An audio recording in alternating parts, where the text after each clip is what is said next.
तो यार हमारी एपिसोड की शुरुआत में हमें दिखाया जाता है ईता यामादा को फोन करते हुए कहने लगता है कि आज तो मेरी बहन रूना को ट्यूशन पढ़ाने आओगे और अगर आओगे तो वो मांगा भी अपने साथ लाना जिसके बारे में मैंने जिक्र किया था। उनको बंद करने के बाद यामादा को अकाने की बात याद आने लगती है कि वो नेक्स्ट सैटरडे वाले दिन रूना से मिलेगी और वो इसके लिए काफी ज्यादा एक्साइटेड है। आज वो दिन होता है जिसमें रूना और यामादा आउटिंग पे जाएगी। तो इसी सीन में हम अकाने को एक अनजान शख्स के साथ बैठे हुए देखते हैं जो कि किसी वजह से अकाने को रूरी ही में समझ आ रहा होता है और इसके चलते ही वो अकाने के पीछे हाथ धो के पड़ जाता है। हालांकि अकाने उसे समझाने की काफी ज्यादा कोशिश भी करती है, यार भाई मैं रूरी ही में नहीं हूँ, पर वह अनजान शख्स अकाने की एक भी ना सुनता और वो उसे बताता है कि वो रूरी ही में का बहुत बड़ा फैन है। एक तरफ तो वो उसके पीछे पागलों की तरह लगा होता है कि ऐसे में अकाने को रूना की तरफ से टैक्स आता है कि बदकिस्मती से किसी काम की वजह से वो यहाँ पे नहीं पहुंच पाएगी और फिकर नॉट उसने रूरी हिमे का एक फैन भेज दिया है। इसकी वजह से अकाने वो तुम्हें रूरी हिमे समझ रहा होगा,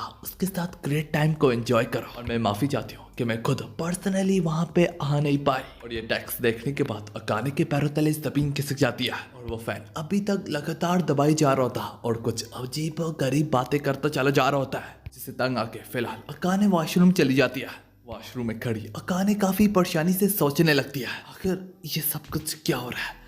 रूना भी ऊपर से नहीं आई, उसके बजाय कोई एक अनजान शख्स आ गया। ऊपर से मेरी सुनने के बजाय वो मेरे को रूरी ही में पुकारता चला जा रहा है। इसी बीच में सीन शिफ्ट होता है और दूसरे सीन में हम यामादा को रूना के घर आते हुए देखते हैं, जहाँ पे वो वैसे तो उसके ट्यूशन के लिए आया होता है पर वो उससे पूछने भी लगता है रूना कहीं पे आज तुम्हें होना नहीं चाहिए था। अलबत्ता रूना उसके मुंह पे साफ इंकार करते हुए कहने लगती है नहीं आज कुछ भी ऐसा नहीं था। पर इसके ठीक थोड़ी देर बाद यामादा नोटिस करता है रूना के फोन पे अकाने की कॉल्स मुसलसल आई जा रही है, जो देख के रूना यामादा की नजरों से उसका नंबर को छुपाने की कोशिश भी करने लगती है। हमें फिर से अकाने के बारे में दिखाया जाता है जो कि रूना के बारे में सोच रही होती है। यूं ही रूरी हिमे का फैन यहाँ तक लेडीज बाथरूम में भी घुस जाता है और वह बार बार अकाने की तबीयत के बारे में पूछ रहा होता है और वह इसी तरह बार बार उसके फिर पीछे पड़ जाता है कि अकाने प्लीज इस दरवाजे को खोले। ये सब देख के अकाने को काफी ज्यादा टेंशन होने लगती है, जिन समय हमें दोबारा से यामादा और रूना के बारे में दिखाया जाता है और यहाँ पे यामादा के बार बार पूछने की वजह से अब रूना उसे बताने लगती है कि हाँ ये सब कुछ उसने जानबूझ के किया और अकाने से खुद मिलने नहीं गई। तो यामादा इस पर बोलने लगता है तो अच्छा तुम उसका टाइम वेस्ट के साथ साथ उससे पागल भी बना रही हो।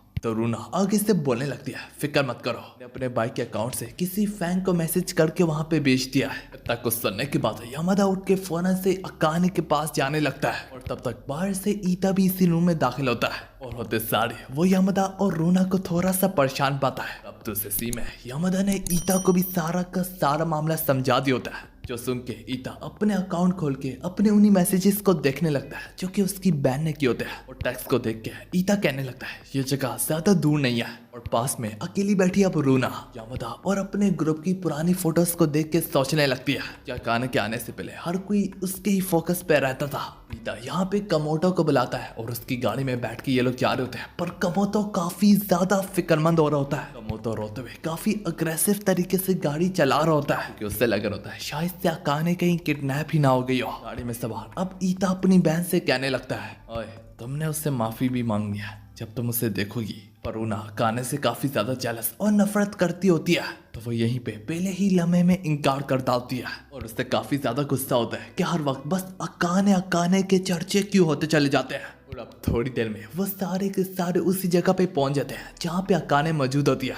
थोड़ी देर में उनकी नजर अकाने पे जाती है, वहाँ पे यामादा अकाने को शायद से थोड़ा सा परेशान पाता है जबकि मिस्टर कमोटो उस अनजान स्ट्रेंजर पे भड़क उठता है। यामादा यहाँ पे फिर अकाने से पूछने लगता है कि तुमने अपने पैर पे पट्टी क्यों बांधी हुई है। तो अनजान स्ट्रेंजर फैंक कहने लगता है माफ करना इसमें मेरी गलती है, मैं लेडीज बाथरूम में घुस गया था। उसके बाद अब खत्म ही नहीं हुई होती कि ईता बस उस पे चढ़ने को जा रहा होता है, उससे वार्न भी करता है कि तुम्हें यूं लड़कियों के बाथरूम में नहीं घुसना चाहिए। पर असल में हमें दिखाया जाता है वही अनजान स्ट्रेंजर अकाने को जो कि रूरी हिमे समझ रहा होता है। उसे लग रहा होता है कि रूरी हिमे की तबीयत खराब है और वो उसे वॉशरूम में ही मेडिसिन देने जाता है। अकाने के दरवाजा ना खोलने के बजाय वो जब जूं नीचे से मेडिसिन टॉस करने को जा रहा होता है उसे देख के अकाने पैनिक करने लगती है और इसी पैनिक में उसका पैर टॉयलेट से जा लगता है। खैर यार प्रेजेंट में अकाने सबसे कहने लगती है तुम सबको मेरी चिंता हो रही थी और तुम लोग मुझे देखने आए इसके लिए शुक्रिया। तो यामादा यहाँ पे बोलने लगता है मुझे माफ कर दो अकाने। यहाँ पे तो अकाने को जरा भी समझ में नहीं आ रही होती कि ये किस बात की माफी मांग रहा है। तो यामादा उससे बताता है, मैं अगर तुम्हें कहूँ कि मैं रोना का ट्यूटर हूँ और उसे सही से तमीज वगैरह नहीं सिखा सका। अकाने उसकी पूरी बात को समझे बगैर ही बीच में ही बोलने लगती है, और अच्छा तो ये वजह से रोना पहुंच नहीं पाई क्योंकि तुम उससे पढ़ाने चले गए थे। इन्हीं थोड़ी देर में अकाने का ध्यान अब रोना पे पड़ता है। रोना यहाँ पे उस पे नजरें मिलाने के लायक भी ना होती और वो चुपचाप यहाँ से भाग के जाने लगती है। पर अकाने भी उसके पीछे आने की ट्राई तो करती है, पर उसके पैर में दर्द होने की वजह से वो यहीं पे बैठ जाती है। इस दौरान यहाँ पे फिर रोना भी दौड़े दौड़े आके उसे कहने लगती है, क्या क्या तुम ठीक तो हो ना। और ईता यहाँ पे काफी ज्यादा गुस्से से कहने लगता है, रोना वक्त आ गया है कि मैं तुम्हें सबक सिखाऊं। जिस पर रोना यामादा से मदद लेने की कोशिश करती है, पर यामादा भी साफ इनकार कर डालता है। के बाद ईता उसे काफी गुस्से से अब खींच के ले जाने लगता है अपने साथ। और वक्त रहते ही अब किसी वजह से अकाने बहाने बनाते हुए कहने लगती है कि मेरे पेट में काफी ज्यादा दर्द हो रहा है, पास में मेडिकल स्टोर है, मैं चाहती हूँ तुम सारे जाके मेरे लिए मेडिसिन लाओ। रो रही में क्या तुम मेरे पेट को मल दोगी। तो अब सारे लड़के उस फैन समेत अब अकाने के लिए न्यू मेडिसिन लेने के लिए चले जाते हैं। उनके चले जाने के बाद अकाने ठीक ठाक अब दोबारा से चेयर पे बैठ जाती है। वहीं पे वो रूना को काफी ज्यादा परेशान पाती है, तो अकाने उससे पूछने लगती है, रूना कौन से लेवल पे हो तुम। रूना का लेवल अकाने से काफी ज्यादा हाई होता है, तो अकाने इस पर काफी ज्यादा निराश होकर कहने लगती है, अच्छा जिस वजह से अब हम हंटिंग एक साथ नहीं जा सकते। एक बार मैंने यामादा से भी कहा था और उसने भी मुझे ये कह के इनकार कर दिया कि हमारे बीच में लेवल का बहुत बड़ा गैप है। रूना आगे से बोलने लगती है कि उसका भी कुछ कैरेक्टर्स के लो लेवल हैं, जिस पर रूना काफी खुशी से कहने लगती है, तो अच्छा फिर हम एक साथ हंटिंग के लिए जाएंगे। पर वो से यूं बातें करता देख के रूना काफी गुस्से से कहने लगती है कि तुम कैसे यूं चेहरा बना के मुस्कुरा रही हो जैसे कुछ हुआ ही ना हो। काने शायद तुम्हें मालूम ना हो, मगर मैं जानबूझ के यहाँ पे नहीं आई। मुझे लगा अगर मैं एक अनजान शख्स को बेचूंगी तुम खुद तंग आके गेम्स वगैरह को छोड़ दोगी।